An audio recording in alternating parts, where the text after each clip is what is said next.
ថាអាពាហ៍ពិពាហ៍នេះគឺជាឆាកបញ្ជាក់ប្រាប់នេះបុរសហើយនឹងស្ត្រី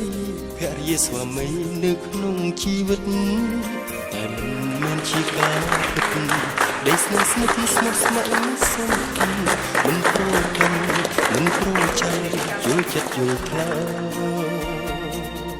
ពីថាភរិយាស្វាមីត្រូវតែភក្តីមិនមានលំអៀងញញឹមមិនអាចក្រំគ្រាមគឺជាផ្លូវស្ពានសូភមង្គល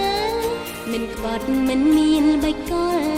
អស្វល់កាយពាក្យថាមេត្តាក្តីថ្នាក់ថ្នមបីប្រឡោមិនត្រែសាស្នេហ៍គឺពាក្យយ៉ាងខ្លីតែវាមានន័យមិនអាចកណនីស្វាមីហើយនឹងភរិយាពិតជាសំខាន់ស្នេហ៍គឺជាកម្មសិទ្ធិគឺជាជីវិតភរិយាស្វាមីបើទិញលក់ឬដូរនាំលោកីចំអងឡើយវិធីស្វាមីភរិយាគឺជាមេគាសួនសួរឧត្តមជីវិតសុខសាន្តសុខដុមរស់នៅជួបជុំគឺស្មោះភក្តីក្តីមួយប្រពន្ធ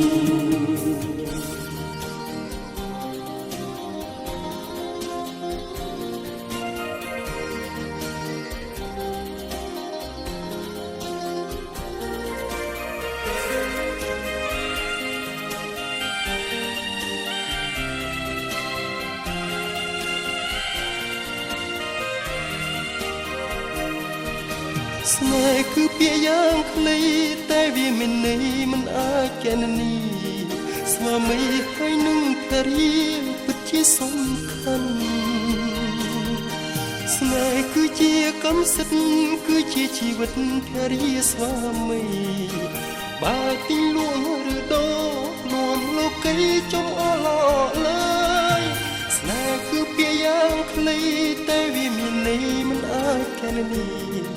ស្វាមីហើយនឹងភរិយាពិតជាសំខាន់ស្នេហ៍គឺជាកម្មសិទ្ធិគឺជាជីវិតភរិយាស្វាមីបើទិញលក់ឬដូរនាំលោកីចំអល់លើវិធីស្វាមីភរិយាគឺជាមេគាសួនសួរឧត្តមជីវិតសុខសាន្តសុខដុមគួរនៅជួបជុំគឺស្មោះភក្តីក្តីមួយប្រពន្ធ